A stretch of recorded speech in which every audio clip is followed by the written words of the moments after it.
Okay, I still got that engine management light on and engine too lean problem. And I was just looking at the engine around, and I just discovered this here.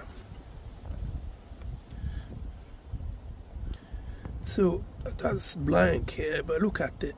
It's completely cooked, like, so I've already pulled it out, but I've put it back in.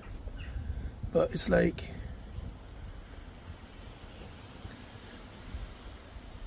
completely done, like. So I'm suspecting that's also a vacuum line in it.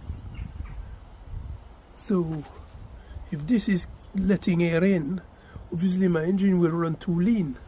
So I think I should maybe plug this and see if that works. Yay!